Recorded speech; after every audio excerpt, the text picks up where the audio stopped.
Sejam todos bem-vindos à 61ª Semana Espírita de Cataguases. A coordenação da noite de hoje está a cargo do Centro Espírita Vicente de Paulo, né? Nós estamos aqui representando a casa porque os seus dirigentes não puderam estar presentes.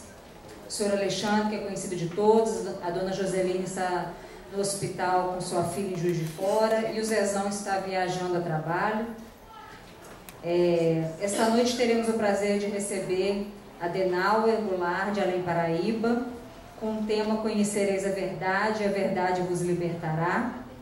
E nós convidamos a Liliane para fazer a prece inicial.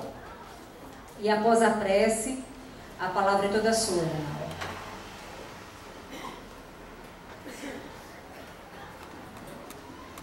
Pai de amor e bondade, nós agradecemos a oportunidade bendita de estarmos aqui essa noite, compartilhando desses momentos. Pedimos, Mestre, que derrame sobre nós bênçãos de paz, amor, luz e fraternidade. Envolva o nosso irmão que fará uso da palavra, que ele possa ser inspirado na condução dos ensinamentos. Nos dê discernimento para que possamos aproveitar no máximo tudo o que aprendemos hoje. E ao sairmos daqui, possamos transformar em conduta, em ação, esses ensinamentos. Graças te damos, Senhor, por tudo que tem nos dado, pelas oportunidades de trabalho e de progresso, e na certeza de que estás sempre nos assistindo. Nós oramos. Pai nosso que estais nos céus em toda parte, santificado seja o vosso puro e santo nome. Venha a nós o vosso reino, seja feita a vossa vontade, assim na terra como no céu. O pão nosso de cada dia dá-nos hoje e sempre, Senhor. Perdoa as nossas dívidas, assim como nós perdoamos os nossos devedores. E não nos deixe cairmos em perturbação, mas livra-nos da prática do mal, pois teu o reino, o poder e a glória para sempre. Que assim seja.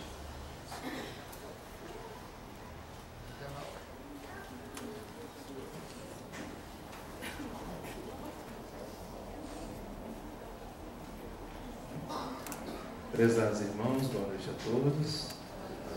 Prazer, uma alegria estarmos juntos mais uma vez, tendo essa oportunidade de aprendizado, de reflexão comum.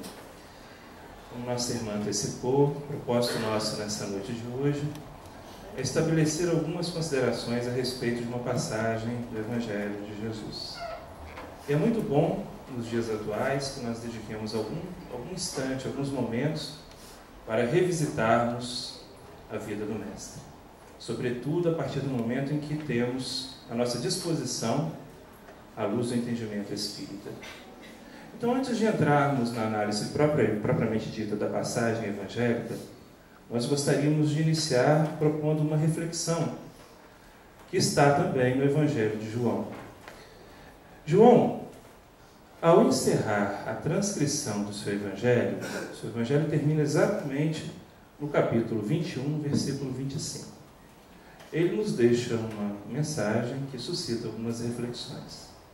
Diz João: há, porém, ainda muitas outras coisas que Jesus fez. E se cada uma das quais fosse escrita, cuido que nem ainda o mundo todo poderia conter os livros que se escrevessem. Por que João diz isso? Se nós observarmos, quando nós analisamos a trajetória de Jesus aqui na Terra, nós percebemos que dos 33 anos que Jesus viveu aqui encarnado, ele dedicou 3 anos à tarefa de pregação, de implantação do Evangelho.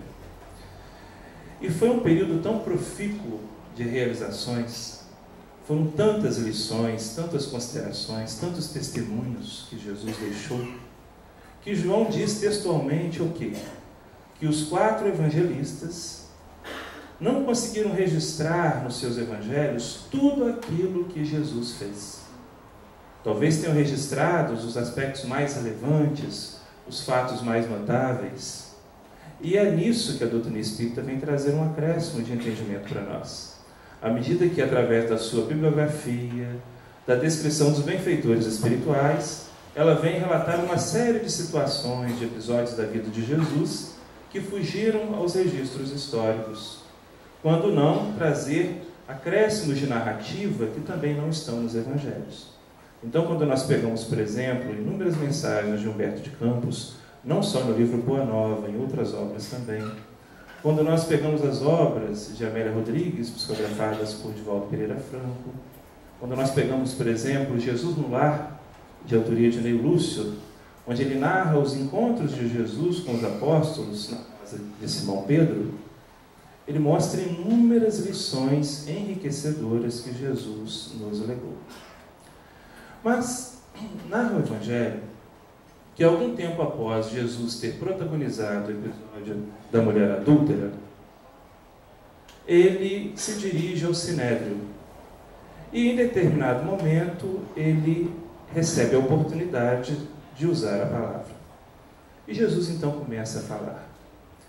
Mas Jesus sabia, naquele momento, olhando ali para o público que o cercava, que a grande maioria daquelas pessoas ainda não estava pronta, sensível à sua mensagem. Mas Jesus sabia também que aquelas considerações seriam grafadas nas páginas da história. E mais cedo ou mais tarde nós encontraríamos naquelas palavras, o refúgio, o esclarecimento para nós. Então hoje nós estamos do outro lado do mundo, considerando, a situação geográfica do Oriente Médio. Passaram-se 2000 anos aqui em Cataguases, revisitando a mensagem de Jesus. E foi nesse dia no Sinédrio que, proferindo as suas considerações e meio às observações que ele fazia, é que ele vai fazer essa citação, que também está lá no Evangelho de João, capítulo 8, versículo 32. E Jesus diz: conhecereis a verdade, e a verdade vos libertará. Bom, nós sabemos que Jesus é considerado o pedagogo por excelência, o grande mestre, o grande professor. Jesus era muito preciso na utilização das palavras, fazia considerações com muita objetividade, com muito sentido, com muita propriedade. E quando nós olhamos essa frase aqui, se nós fôssemos escrever essa frase, nós escreveríamos como ela está ali? Possivelmente não, né? Nós redigiríamos da seguinte forma: conhecereis a verdade e ela vos libertará. Não seria uma forma mais correta de usar o português? Mas Jesus não fazia nada por acaso. Ele reiterou a palavra verdade, por quê? Porque ele queria enfatizar o seu significado.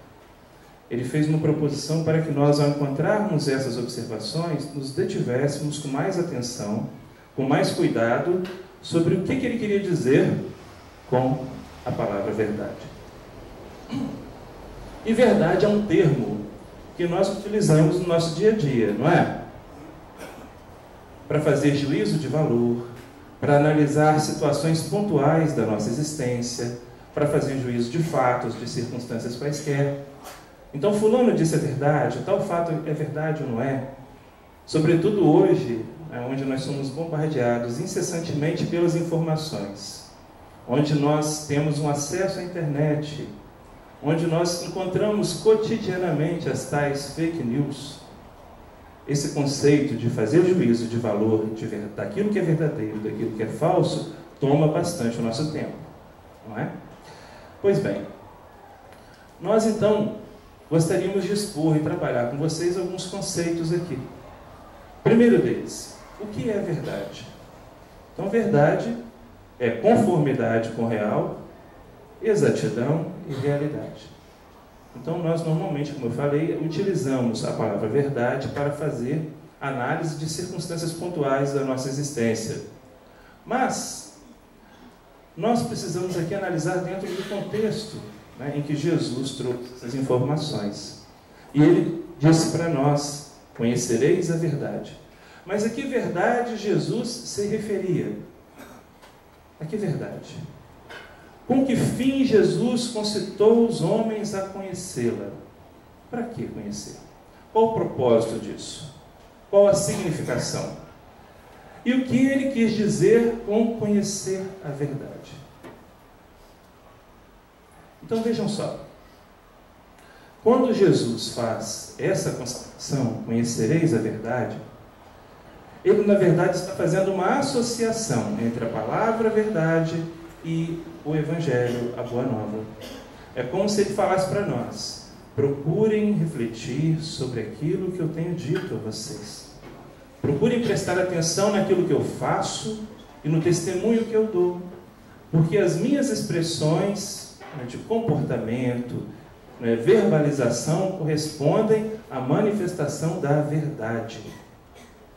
Ou seja, conheçam os meus ensinamentos. É o primeiro entendimento que nos vem, não é isso? Mas o verbo conhecer, meus irmãos, é um verbo muito rico de significados, se nós analisarmos o dicionário, não é? Então, o primeiro significado que nós temos da palavra conhecer, qual é? Ter noção, conhecimento, informação dele. Se nós analisarmos, fizermos uma busca na internet hoje, que é a ferramenta que nós temos mais à mão, nós vamos perceber que nenhuma personalidade humana foi tão citada, estudada, referenciada quanto Jesus. Não existem obras literárias, filmes, expressões musicais, na quantidade de nenhuma outra personalidade humana quanto em torno da figura de Jesus. Então Jesus é, de longe, a personalidade humana mais citada e conhecida, o que não é surpresa para nenhum de nós. Mas a grande verdade é que, passados 2000 anos, qual é o nível de entendimento, de conhecimento que nós temos? Não sei se vocês se recordam, antigamente, não sei se nos dias atuais isso ainda acontece, mas quando chegava aqueles períodos de Semana Santa ou de Natal, volta e meia a televisão reprisava aqueles filmes que traziam a narrativa da vida de Jesus. Lembra? Passava na sessão da tarde ou à noite. Então aqueles filmes concentravam os episódios mais marcantes da trajetória do Cristo. Então, de certo modo, nós podemos dizer que a grande parte das pessoas tem um conhecimento da vida de Jesus ou da mensagem de Jesus, mas em nível superficial. E aí, quando nós voltamos lá no dicionário, nós observamos que um outro significado da palavra é esse aqui, ó.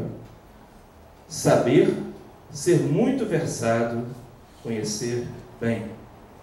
Então, quando Jesus nos convida a conhecer a verdade, não é ter um contato superficial com a sua trajetória ou com algumas citações que ele deixou no Evangelho. É procurar estabelecer uma reflexão mais profunda em torno dos seus ensinamentos. É o que nós precisamos fazer, né? E o propósito nosso nessa noite hoje, durante esses minutos de convivência que nós teremos aqui, é convidá-los a refletirem em profundidade sobre o sentido dessa palavra verdade. Por quê?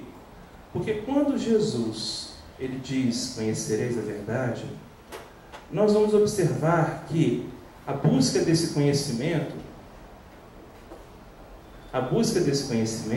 é uma busca muito antiga que o homem realiza desde que ele surgiu na face da terra. Porque a verdade, no sentido amplo, significa o quê?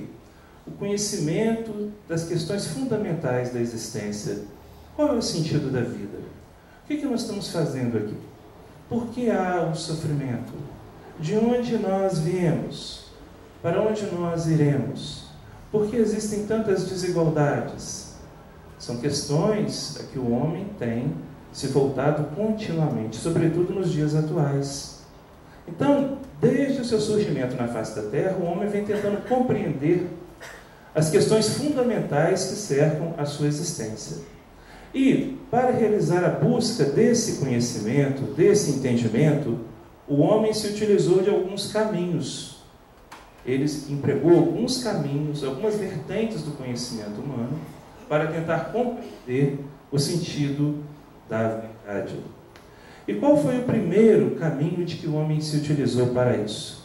foi exatamente a religião. Né? E nós vamos encontrar o respaldo dessa informação lá no Livro dos Espíritos, na pergunta número 6, onde Kardec questiona os benfeitores espirituais. O sentimento íntimo que temos da existência de Deus não poderia ser fruto da educação, resultado de ideias adquiridas? Por que Kardec pergunta isso? Porque será que a crença, a certeza que nós temos na existência de Deus, é porque nós aprendemos isso com os nossos pais? Porque nós ouvimos essas informações lá no templo religioso? Ou porque lá na escola nós tivemos acesso a essas informações? É isso que Kardec quer saber. É porque nós aprendemos em algum lugar? Ou será que isso é o sentimento inato que nós trazemos conosco? E aí, curiosamente, os benfeitores espirituais respondem a Kardec com uma outra pergunta. Olha só. Se assim fosse, por que existiria nos vossos selvagens esse sentimento? Então, se nós buscarmos a história de todas as civilizações conhecidas e que foram registrados no âmbito da história, nós vamos perceber um traço em comum entre todas elas. Sabe qual é? O sentimento da religiosidade. Todas elas tinham um corpo de crença. Claro que em algumas civilizações essa crença era muito rudimentar, em outras mais elaborada. Sempre em torno de um deus ou de vários deuses, eles vão estruturar conceitos de natureza religiosa. Isso é uma demonstração de quê? De que o sentimento da existência de Deus é inato na criatura humana. Por isso mesmo Kardec, quando faz um comentário, a pergunta, a resposta, melhor dizendo, ele diz, se o sentimento da existência de um ser supremo fosse tão somente produto de um ensino, não seria universal e não existiria senão nos que houvessem podido receber esse ensino conforme se dá com as noções científicas. Ou seja, meus irmãos, sendo então a religião um sentimento inato, é natural que os homens primitivos, nós, em nossas primeiras encarnações, ao nos depararmos, por exemplo, com os fenômenos naturais, situações que nós não compreendíamos e que denotavam, né, a manifestação de um poder superior, o sol, a lua, né, as ondas, o vento, o mar, a chuva, começaram a associar essas expressões da natureza a potências divinas. Não é assim? Então, a partir dessas crenças rudimentares, o homem começa a estabelecer as primeiras religiões. E são as religiões, então, que vão estabelecer para ele o conceito ou a significação das questões fundamentais da vida. Né? Mas, à medida que o homem vai progredindo, ele vai enveredando por outros campos de investigação na busca da verdade. Qual foi o segundo caminho? Foi a filosofia. Né? A filosofia é o segundo caminho que o homem vai trilhar. Qual é o conceito de filosofia? O estudo que se caracteriza pela intenção de ampliar incessantemente a compreensão da realidade no sentido de aprendê-la na sua totalidade. O amor à sabedoria. Então, à medida que as primeiras civilizações vão se estruturando, o homem vai se desenvolvendo intelectual e culturalmente, ele começa a estabelecer análises racionais que lhe permitiam compreender a dinâmica da realidade utilizando essas vertentes. É quando vão surgir as primeiras escolas filosóficas na China, no Egito, na Grécia. Nós temos Forri, Lao Tse na China, Hermes Trismegisto na Sócrates, Platão, Pitágoras na Grécia, que vão trazendo conceitos importantes que vão enriquecendo, né, o conhecimento da humanidade. Aqui nós temos uma foto, né, do Templo de Delfos. Foi no portal desse templo que Sócrates encontrou a inscrição, né, conhece-te a ti mesmo. E aí então nós temos um terceiro caminho. Religião, filosofia, qual é o outro caminho? Ciência. A ciência foi o terceiro caminho. Qual é o conceito que nós temos de ciência, meus irmãos? Corpo de conhecimentos sistematizados, adquiridos via observação, identificação, pesquisa e explicação de determinadas categorias de fenômenos e fatos, e formulados metódica e racionalmente. Ou seja, a ciência é um método experimental. Por que ela veio depois? Porque era preciso que outros valores já estivessem assentados. Então, a partir do momento que as civilizações vão progredindo, né, que o conhecimento vai se disseminando, o homem vai começando a investigar os fenômenos da natureza, para encontrar explicações, identificar as leis que regem esses fenômenos. É quando, então, ele começa a desenvolver a ciência. E a ciência é uma vertente extremamente importante, né, na busca do conhecimento. Então, esse foi o terceiro caminho, né, que o homem se utilizou. Mas tem também um quarto caminho. Né? Habitualmente a gente se atém a esses três, né? Mas é porque o outro caminho que nós vamos citar, ele permeia esses três. Mas ele é relevante também. E à luz da doutrina espírita, ele também ganha um novo significado, que é a arte. O que é a arte, meus irmãos? Pode ser entendida como atividade humana ligada às manifestações de ordem estética e comunicativa, realizada por meio de uma grande variedade de linguagens. Por quê? Porque a arte se expressa de múltiplas formas. A literatura, a música, a escultura, a pintura, a arquitetura. Assim, quantas manifestações que o homem utiliza através da sua criatividade para enaltecer, para expressar-se, não é isso? E um companheiro nosso espírita, chamado Leon Denis, foi provavelmente um dos pioneiros no estudo desse assunto. Ele escreveu um livro chamado Espiritismo na Arte, e ele traz uma conceituação muito significativa a respeito da arte. O que ele diz? Dissemos que o objetivo essencial da arte é a procura e a realização da beleza. É ao mesmo tempo a procura de Deus. Olha só. Pois que Deus é a fonte primeira e a realização perfeita da beleza física e moral. Então, à medida que o homem trabalha as suas potencialidades e as manifesta através da arte, ele está buscando também esse encontro, essa identificação. Sobretudo a arte que é realizada a partir dessa premissa de buscar-se o belo, de buscar exaltar aquilo que é digno. Mas sabemos que hoje nem todas as manifestações artísticas seguem essas premissas, não é? Por isso que a doutrina espírita tem um papel relevante, né, para conduzir, para pautar, né, em termos éticos, as manifestações que o homem pode potencializar na manifestação da arte. E aí, nós observamos 4 caminhos, né, que o homem trilhou ao longo desse tempo. E nós podemos fazer uma síntese, né, mostrando o quê? Que a religião é o caminho que o homem se utilizou para compreender a verdade através da fé. A filosofia foi o mesmo processo, só que através da razão. A ciência, através dos fatos. E as artes, através da sensibilidade. Ou seja, todas ferramentas importantes que contribuíram para o progresso da humanidade. Mas qual o grande problema aí? É que essas vertentes do conhecimento humano, quase sempre, caminharam separadas, querendo cada uma para si a primazia, né? A alcunha de dona da verdade, não é isso? E por isso que a coisa não funcionava. E aí nós vamos observar uma série de situações que vão acontecer na trajetória do homem, notadamente no final do século XVIII e no início do século XIX, que desencadearam um processo muito importante para todos nós que estamos aqui. Qual é o cenário? Entre outras questões, porque tanta coisa aconteceu nesse período, mas pensamos algumas questões importantes e que dizem respeito ao nosso estudo e que assinalaram o final do século XVIII e o início do século XIX. Primeiro, a Revolução Francesa. Ela foi, né, a semente da democracia. Ainda que tenha sido um movimento, né, assinalado pela violência, por excessos, ela trouxe no seu bojo as referências da liberdade, da igualdade e da fraternidade, que viriam sedimentar na Europa os ideais da democracia na França. Olha só. E isso depois se espalharia por toda a Europa e por todo o mundo. E foi um período de renovação de pensamentos, de ideais. Mas tudo isso no tempo certo.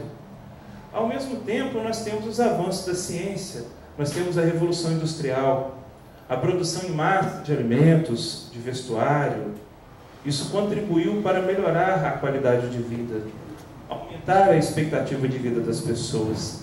Além disso, nós tivemos o quê? A invenção da imprensa, que popularizou a reprodução dos livros, ou seja, favoreceu a disseminação do conhecimento. Foi um processo muito importante naquele período. Por quê? Porque todos esses fatores serviram de base para que, no tempo certo, a doutrina espírita chegasse. No entanto, nesse período em que há tantos avanços da ciência, o homem que tem o hábito de sempre alternar entre os extremos, né, vai encontrar o surgimento de uma nova escola filosófica, que é o positivismo. O positivismo era uma escola que defendia, como defende, né, a negação da realidade espiritual, considerando a vida como sendo, né, tendo início no berço e se encerrando no túmulo, considerando apenas as variáveis da vida material. E aí, em função dos avanços da ciência, que muitas vezes colocavam em xeque certos dogmas da religião, o homem se viu diante de dois extremos. Ou permanecia, de um lado, preso aos dogmas da igreja, ou abraçava, né, as conquistas científicas, o positivismo, no outro extremo, que era a negação.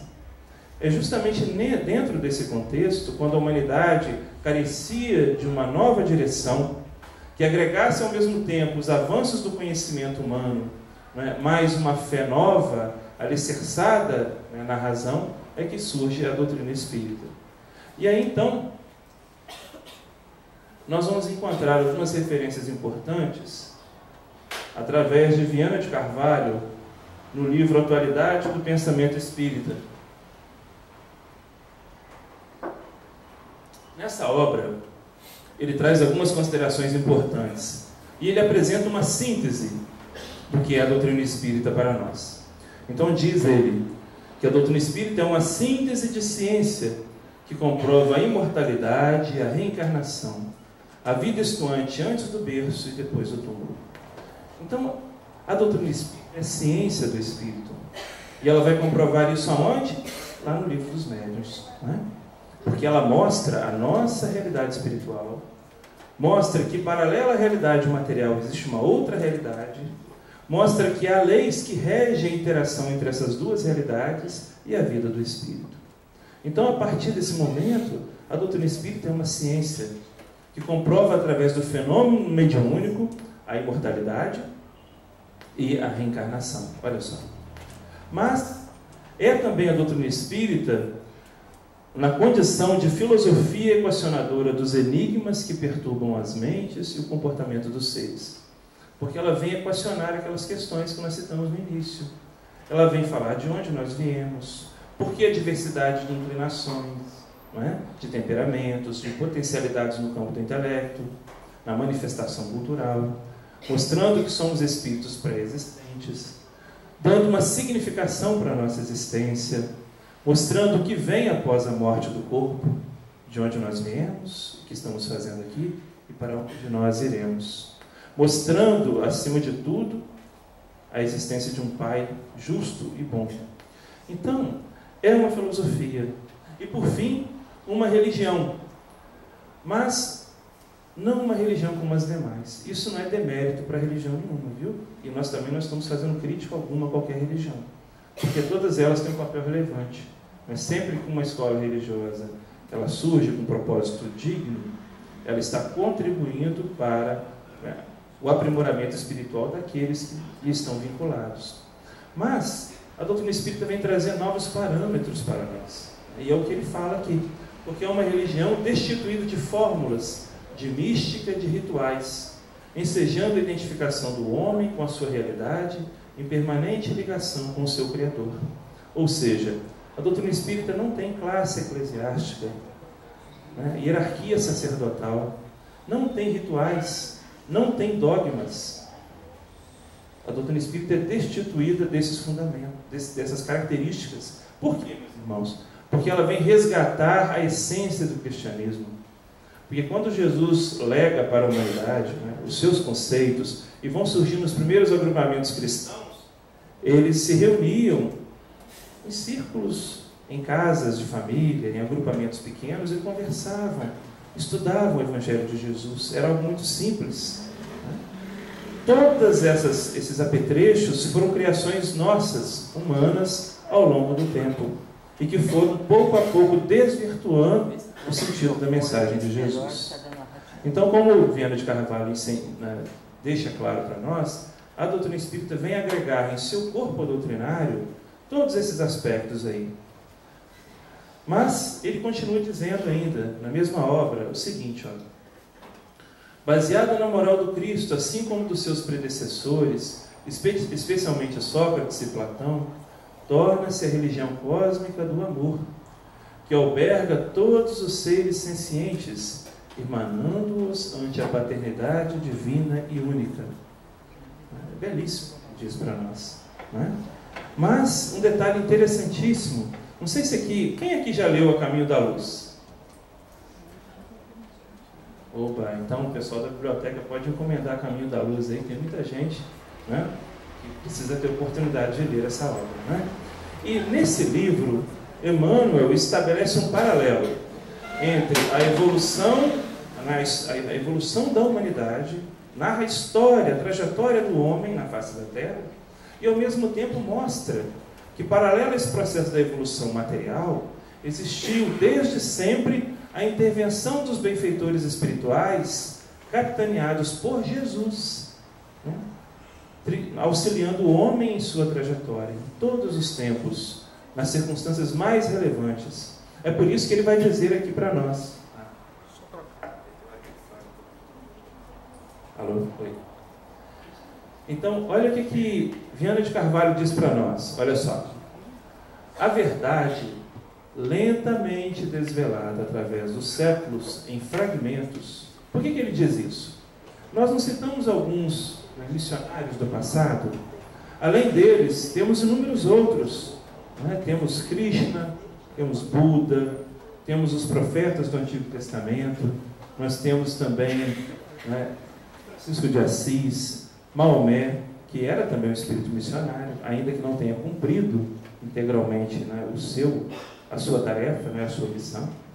Então todos esses espíritos foram emissários de Jesus, todos eles. Só que cada um veio fomentar no tempo devido, diante daquela civilização onde eles reencarnaram, os princípios de natureza espiritual que iam contribuir para alavancar o progresso espiritual dessas criaturas. É como se fossem pequenas peças de um grande quebra-cabeças que foi sendo montado ao longo de todos esses milênios, esses séculos. E aí ele diz, essa verdade que foi lentamente desvelada em fragmentos, pelas várias doutrinas espiritualistas, no Espiritismo esplende e triunfa, elucidando a imarcessível glória de Deus e convidando o espírito humano ao crescimento, à liberação e à plenitude. Porque tudo tem o tempo certo. Tudo tem o tempo certo. Por isso mesmo, nós propusemos aqui também uma outra reflexão importante. Porque quando nós falamos na compreensão da verdade, na sua assimilação, existem duas correntes de pensamento diferentes em torno dessa questão. A primeira é uma que defende que a verdade, a sua percepção, ela acontece de forma absoluta. E nós temos muitas correntes religiosas que apregoam esse valor. Ou seja, como sendo eles os detentores da verdade total. Que fora daquilo que eles defendem, tudo é falso. Né? E se nós observarmos bem, por muito tempo, né, a própria igreja lançou mão desse expediente, não é? Por quê? Porque quando ela dizia que você tinha que ser providente daquela crença, porque se você não fosse, o que acontecia? Ia para onde? Inferno. Então você está cooptando pelo medo, não é verdade? Se você diz, ou você segue a minha fé, porque se você não seguir a minha fé, meu filho, você é inferno na certa. Então você está cooptando pelo medo. Quando a mensagem de Jesus, meus irmãos, é uma mensagem de libertação. Libertação. Jesus veio para libertar a criatura humana. mostrar a existência de um Pai amoroso, né, que abraça, que alberga. Não foi essa a postura de Jesus? Quando ele abraça, né, Maria, quando ele abraça a mulher adúltera, quantos episódios de Jesus onde ele vai acolher aqueles que eram perseguidos, caluniados, marginalizados pela sociedade? Então, a mensagem do Evangelho tem esse propósito, né, de nos libertar. E aí, então, nós percebemos com a doutrina espírita que a compreensão e a apreensão da verdade não é um processo absoluto, é um processo relativo. Por que é relativo? Porque nós somos espíritos em processo de evolução, não é assim? Então nós trouxemos aqui um desenho só para nós fazermos uma reflexão juntos, tá? E esse desenho vai comprovar essa observação aqui, ó, que o avanço dos conhecimentos suscita um conjunto de novos questionamentos, correto? Então vamos lá. Vamos imaginar, hipoteticamente, que esse ponto inicial aqui assinalasse o início de nossa trajetória evolutiva, correto? E aí, à medida que nós vamos avançando ao longo do tempo e adquirindo valores e vamos crescendo espiritualmente, nós vamos o quê? Ampliando o nosso conhecimento. Então, à medida que nós vamos trilhando essa jornada, quanto mais nós avançamos, mais conhecimento nós vamos auferindo, correto? Só que, à medida que nós vamos adquirindo novos conhecimentos, o universo de dúvidas que nós temos também vai se ampliando. Vou dar 2 exemplos aqui para vocês, para nós pensarmos juntos. Há 130 anos, alguém tinha alguma dúvida sobre técnicas de mecânica e manutenção de automóveis? Ou condução de veículo? Por que não? Porque não tinha automóvel, não é assim? Há 30 anos, alguém tinha dúvidas sobre como utilizar o celular? Não. Mas aí o homem vai inventando esses negócios e aí a gente vai ficando cheio de dúvidas, não é assim? Antes nós não conhecíamos a doutrina espírita, passamos a conhecer a doutrina espírita que nos revela o mundo espiritual. Passamos a conhecer tanta coisa mais palpável, mais viável, em torno da realidade espiritual. Mas quantas dúvidas vão surgindo a partir desse conhecimento? É ou não é? Então nós podemos dizer seguramente que quanto mais nós estudamos a doutrina espírita e mais esclarecidos nós nos sentimos, mais dúvidas também nós passamos a ter. Não é verdade? Porque nós passamos a contemplar certos aspectos da realidade humana e espiritual que antes nós ignorávamos. Só que é natural que a partir do momento que nós vamos evoluindo espiritualmente, né, o plano por onde nós realizamos a percepção da realidade vai se alterando. Dá um exemplo aqui para vocês. Nós estamos aqui nesse mesmo ambiente. Então a visão que nós temos é mais ou menos a mesma desse ambiente aqui, não é isso? Mas imagina bem se não tivéssemos esse telhado, e se nós tivéssemos um drone aqui, e eu fosse fazendo esse drone subir e passasse a analisar o cenário a partir da câmera desse drone. Eu não ia ter uma visão muito mais ampla da realidade? Por quê? Porque o ponto a partir do qual eu observo a realidade é diferente, não é assim? Então a evolução espiritual vai nos permitindo também mudar o ponto a partir do qual nós podemos contemplar essa realidade, à medida que com o tempo nós vamos abarcando, né, um horizonte mais amplo de circunstâncias, né, para tomarmos e pautarmos as nossas decisões. E aí, quando nós falamos sobre a verdade relativa a essa compreensão, nós vamos voltar lá no Evangelho de João e colocar uma passagem que eu sei que a maioria de vocês já conhece. É quando Jesus faz o anúncio do advento do Consolador, não é isso? E ali Jesus fala o quê? Que ele mandaria um Consolador. Muita gente acredita ainda hoje que esse Consolador esteja personificado numa figura humana. Mas, na verdade, quando Jesus fala em consolo, em atender a necessidade de esclarecimento, né, de auxílio, ele está falando de um conjunto de ideias, de ensinamentos, de orientações, que é o que a doutrina espírita veio trazer. No entanto, Jesus diz o seguinte, que Ele mandaria esse Consolador para que ficaria conosco, para que ficasse convosco para sempre. Ora, se nós aprendemos que somos espírito imortal, em constante evolução espiritual, significa dizer o quê? Que nós estamos sempre ampliando a nossa percepção da realidade. Para que esse Consolador venha e permaneça conosco para sempre, esse Consolador, ele potencialmente tem que ter um caráter dinâmico e progressivo, não é assim? Por isso que Kardec, lá no primeiro capítulo da Gênese, quando ele trata do caráter da revelação espírita, ele fala isso aqui para nós, ó. O espiritismo, avançando com o progresso, jamais será ultrapassado, porque se novas descobertas lhe demonstrarem que está em erro acerca de um ponto, ele se modificará nesse ponto. Se uma verdade nova se revelar, ele a aceitará. Percebe como Kardec já tinha essa percepção naquele tempo? E o que nós temos observado é justamente o oposto. Porque quanto mais a ciência caminha, né, tateando essa fronteira que separa a realidade material da realidade espiritual, ela vai encontrando na doutrina espírita referências que vão corroborando o resultado dessas pesquisas, né? Então a ciência, pela experimentação, está pouco a pouco, né, se aproximando dos conceitos espíritas. Isso é muito bom, é muito significativo. E aí então, quando nós revisitamos a citação de Jesus, conhecereis a verdade. A verdade,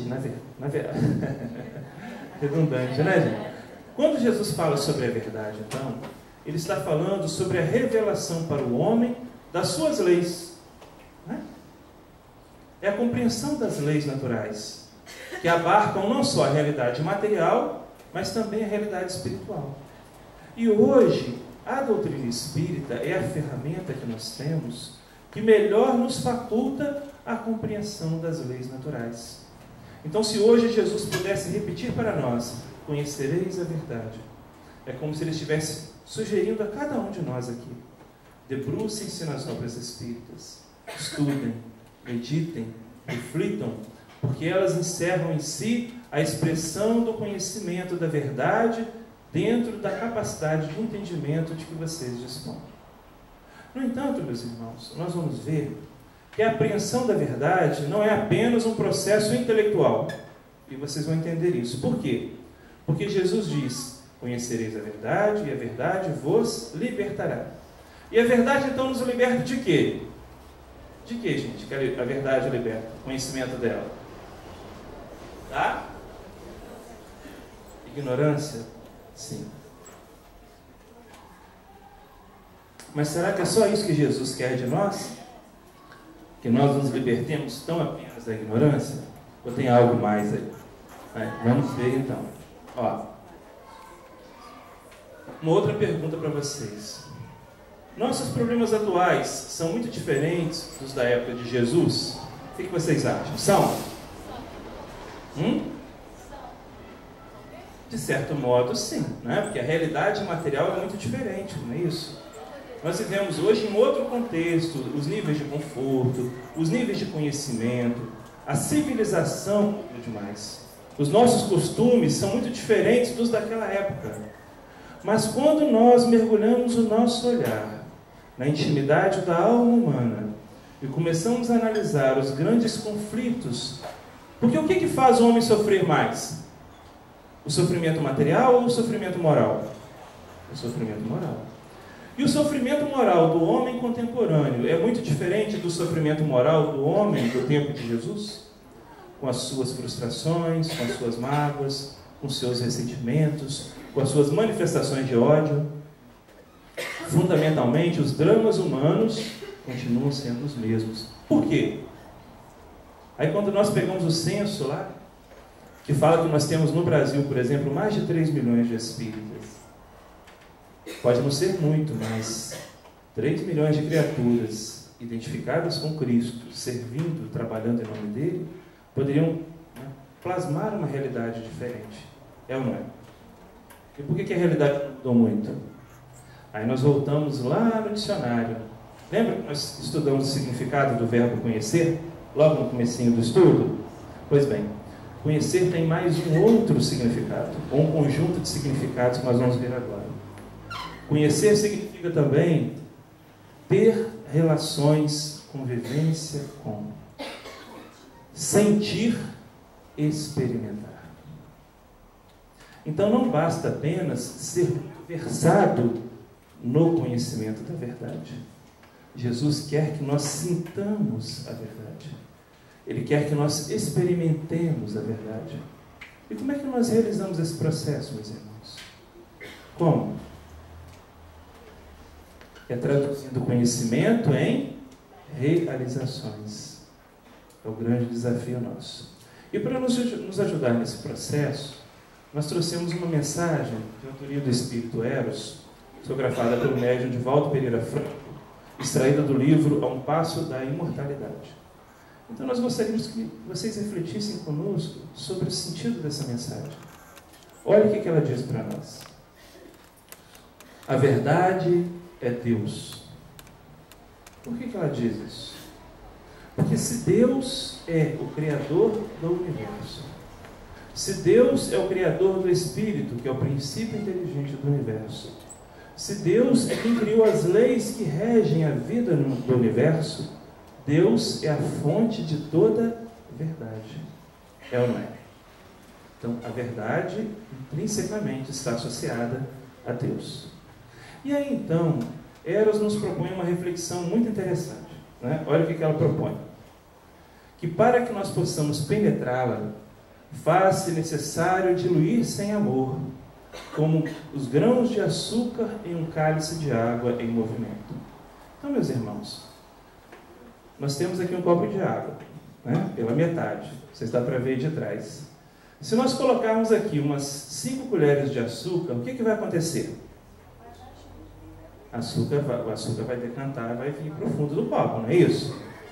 Mas se nós pegarmos uma colher, começarmos a mexer essa água, vamos mexendo, o que vai acontecer com o açúcar? Ele vai se dissolver. E se a gente mexer bastante e ele se dissolver completamente e nós olharmos novamente o copo de água, o que vai aparecer? Que a gente só tem água, não é isso? Porque o açúcar vai estar completamente dissolvido. Nós só vamos saber a diferença se nós provarmos, não é assim? A mesma coisa acontece conosco. Como é que nós vamos trabalhar esse processo de transformar a verdade em parâmetro de comportamento? É quando ele nos convida a buscarmos os nossos irmãos, a estabelecermos a vivência da solidariedade, da fraternidade. Quando o açúcar é misturado à água, ele se dissolve. Ele passa a não ser mais distinguível da água, não é assim? Da mesma forma, quando nós vivemos em sociedade, nós deixamos de lado o nosso orgulho, a nossa vaidade. Passamos a incorporar no convívio com o irmão o desejo, né, do bem. É quando nós vamos trabalhando o conceito que Kardec exprime lá no Livro dos Espíritos, na terceira parte, quando ele estuda a lei de sociedade. Porque ele fala que a construção da felicidade é um processo solidário, porque ninguém é feliz sozinho. E da mesma forma, a vivência do amor também não pode ser realizada de forma solitária, porque o amor está implícito em nossas realizações. Isso quando nós estamos em contato com o outro. Não é assim? E aí, ela nos faz refletir sobre a nossa natureza espiritual. E ela diz: retida na consciência humana é a princípio machista que as forças do autoconhecimento e do autoaperfeiçoamento transformam em uma estrela fulgurante. Às vezes, meus irmãos, nós nos apequenamos diante das dificuldades da vida, diante das provações ou diante das expiações, como se nós ignorássemos quem nós somos ou o que nós somos. E com a doutrina espírita, ela tira esse véu. Joana de Ângeles tem uma frase belíssima, onde ela diz assim, que nós somos filhos de Deus e herdeiros do universo. Vocês perceberam o que é isso? Nós somos herdeiros do universo. Fomos criados como se fôssemos uma centelha divina, essa chispa, né, que Eros fala para nós. Mas que a partir do momento que nós vamos trabalhando essas potencialidades em nós, elas podem se transformar numa estrela fulgurante. Quando nós falamos que nós somos espíritos imortais, significa dizer que nós passaremos ainda por experiências que nós ainda não podemos imaginar ou cogitar. Nós teremos a eternidade pela frente como oportunidades de realização e aprendizado. Se é verdade que esse nosso corpo ele é perecível, ele ficará para trás, mas nós prosseguiremos. Reencarnaremos mais uma vez, mas tantas vezes, realizando esse processo divino, né, de nossa identificação com o Criador. E isso acontece a partir de quando? Quando nós vamos nos conhecendo melhor, conhecendo as nossas potencialidades e realizando a transformação que nós precisamos. E aí, Eros traz o caminho das pedras. Olha só, ela traz algumas recomendações importantes, exercícios que nós precisamos trabalhar, que vão nos permitindo essa identificação. Então ela diz, a meditação faculta-lhe o contato. É quando nós, meus irmãos, nos abstraímos das questões materiais, das preocupações cotidianas. Quando nós pegamos um livro e mergulhamos na sua leitura, né, e interiorizamos aquelas reflexões. É quando nós paramos para contemplar as expressões de beleza e harmonia da natureza. É quando nós nos detemos a analisar as nossas questões íntimas, os nossos desafios, os nossos conflitos. Quando nós fazemos isso, nós estamos em contato com a nossa essência divina. Porque nós temos aprendido pelo Espírito também que Deus está em nós. Não é isso? Continua ainda Eros. A oração aproxima o homem da sua matriz. Por quê? Porque quando nós elevamos o nosso pensamento em oração e buscamos a identificação com Deus, nós estamos em contato. Porque Deus é a essência, é a fonte da verdade, como ela diz lá em cima. Mas ela continua dizendo, a caridade propicia a vivência com ela. O que ela quer dizer para nós?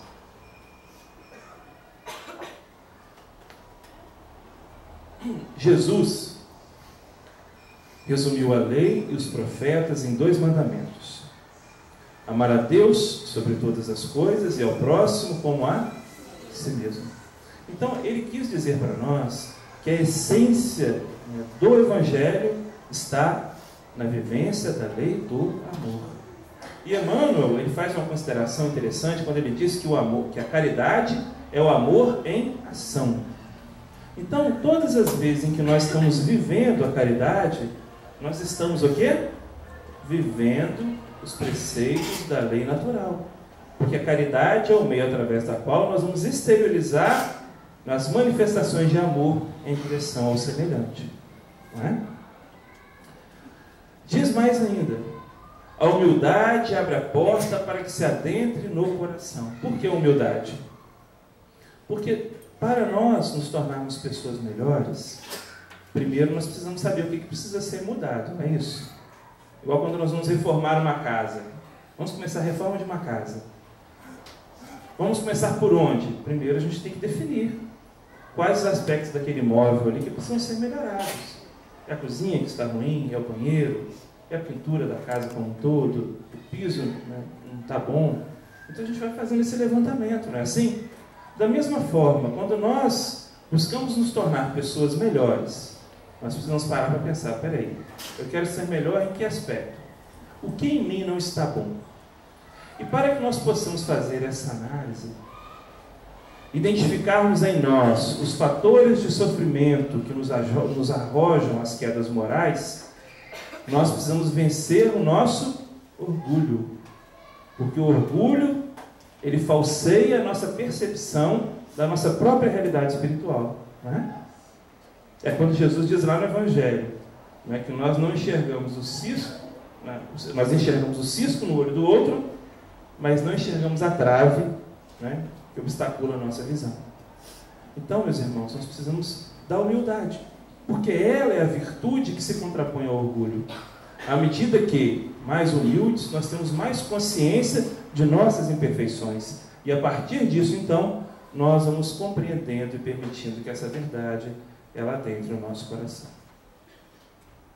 E por fim, a fé facilita-lhe a hospedagem nos sentimentos. É natural que seja assim. E nós vamos trabalhando o fortalecimento dessa fé dia após dia.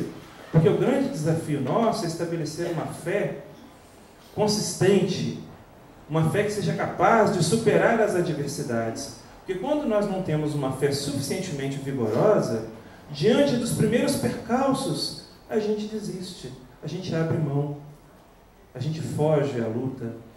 Então nós precisamos estabelecer em nós convicções verdadeiras. Isso a gente vai estabelecer como? Através do estudo, das reflexões e da vivência que nós vamos realizando em nosso dia a dia. A partir do momento que fortalecemos a fé, nós damos campo para que os nossos sentimentos estejam robustecidos. Então vejam como é um processo gradativo. Não basta conhecer de longe Jesus, mas também não basta conhecer de perto Jesus. É preciso seguir os seus passos.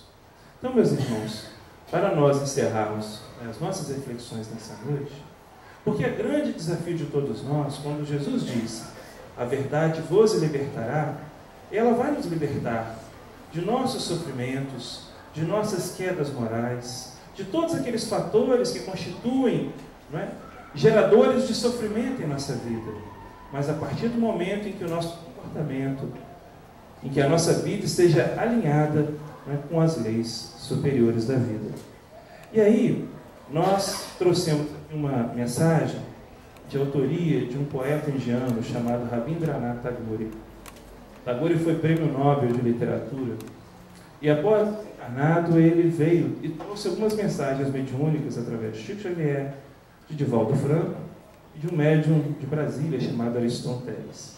Em uma dessas mensagens, ele estabelece uma reflexão assim, muito profunda sobre a apreensão da verdade.